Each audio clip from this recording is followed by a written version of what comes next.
Et on passe à notre page santé aujourd'hui. On va s'intéresser aux maladies nosocomiales. En France, près d'un patient hospitalisé sur 20 contracte une infection dans l'établissement où il est soigné. Cela représente nationalement 750 000 cas par an.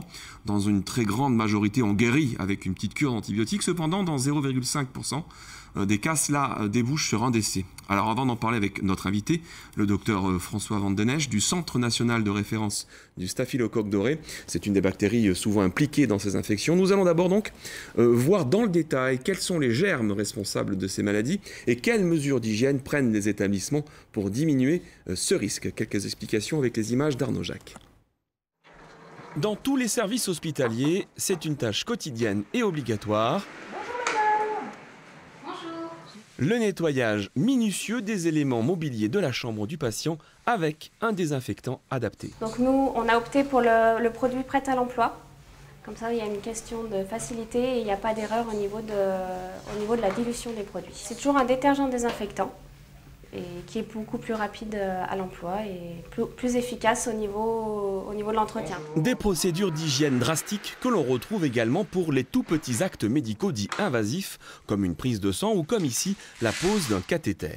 Pourtant, ces protocoles, même suivis à la lettre, n'empêchent pas certains patients de développer une maladie nosocomiale. Au groupement hospitalier Est de Lyon, le taux d'IAS, infection associée aux soins, est dans la moyenne nationale entre 5 et 6% des patients hospitalisés. Ces maladies sont principalement dues à 3 bactéries.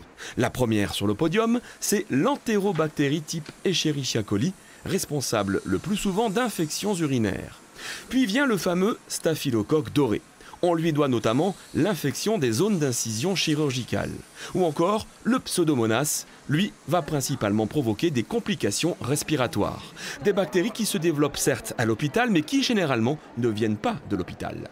Dans la plupart des cas, les patients s'infectent avec leur propre flore. Et c'est eux qui sont porteurs de la bactérie qui va les infecter.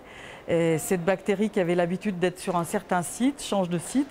Par exemple, une bactérie qui vit dans la sphère ORL, la gorge, le nez, la bouche, peut envahir un site opératoire et être responsable d'une infection du site opératoire.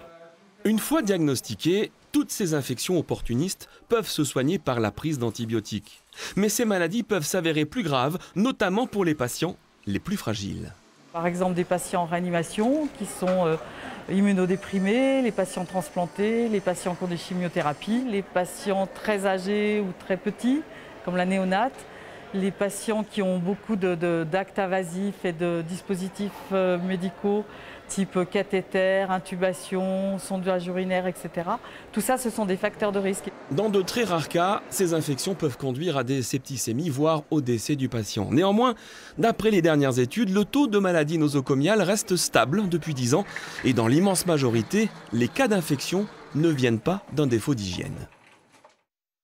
Docteur Vandenesse, bonjour. Avec vous, on va tordre le cou à certaines idées reçues. Non, les maladies nosocomiales ne sont pas dues à des microbes qui nous attendent dans le coin de l'hôpital pour nous sauter dessus. Oui, effectivement. J'ai trouvé ce reportage très bien fait, avec beaucoup de bon sens. Ce qu'on voit à un moment, c'est une opération, enfin une phase de pose d'un cathéter. Et en fait, ce qu'on voit, c'est qu'une aiguille va traverser la peau. Et en fait, ce qu'il faut bien comprendre, c'est que la peau est une barrière extrêmement efficace contre l'infection vis-à-vis de bactéries qui sont présentes sur la peau à l'état normal. Donc ça, c'est l'importance de bien désinfecter comme absolument. Il faut. Mais on a vu aussi un bio-nettoyage d'une chambre. Il n'est pas question de faire la même chose chez soi. L'idée, c'est qu'il faut prendre des mesures qui sont associées au risque. Les patients qui sont à l'hôpital, ils n'ont pas les mêmes risques que les patients qui sont chez eux à la maison.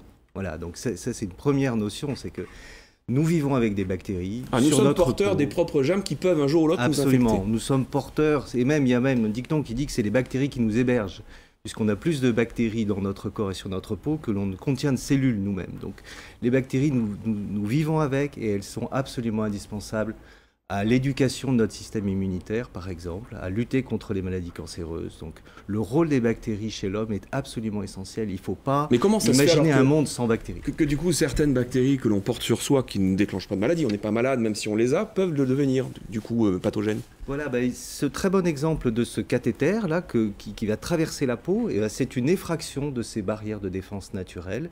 Et ce qui se passe à l'hôpital, c'est à grande échelle ce qu'on vient de voir avec ce cathéter. C'est-à-dire que quand on fait une opération chirurgicale et qu'on ouvre la peau pour aller remplacer une valve cardiaque, par exemple, on est très invasif dans le sens où on va détruire ces barrières naturelles. Alors, vous êtes responsable du Centre national de référence du staphylocoque qui est basé à Lyon. Et donc, cette bactérie, le staphylocoque doré, c'est pas forcément l'ennemi numéro 1. Eh bien non. Parce que 3 personnes sur 10, vous me disiez, on est porteur sain, 3 personnes sur 10 en ont dans le nez. Absolument. Nous sommes 30% de la population à porter du staphylocoque doré dans le nez et d'autres espèces sur l'ensemble du revêtement cutané. Et donc, l'évolution, nous avons été sélectionnés par l'évolution aussi pour porter ces bactéries. Donc, il faut simplement mesurer le risque et prendre les précautions nécessaires, par exemple dans le cadre d'interventions chirurgicales ou de pose de cathéter, où là, il faut faire en sorte que cette bactérie ne rentre pas à l'intérieur de la circulation, à l'intérieur de nos tissus et nous rende malades. Alors ce staphylocoque doré est notamment responsable, on l'a vu il n'y a pas longtemps, du choc toxique chez les femmes qui utilisent des tampons périodiques. Oui, alors, bon, c'est un autre sujet. Il est clair que les tampons périodiques, c'est un immense progrès pour les femmes, mais tout progrès a son corollaire. Et le corollaire, c'est un risque accru d'infections extrêmement rares, mais très graves, que sont les chocs toxiques. Alors, c'est une question d'éducation et d'apprentissage à la fois des personnels et des personnes et des professionnels.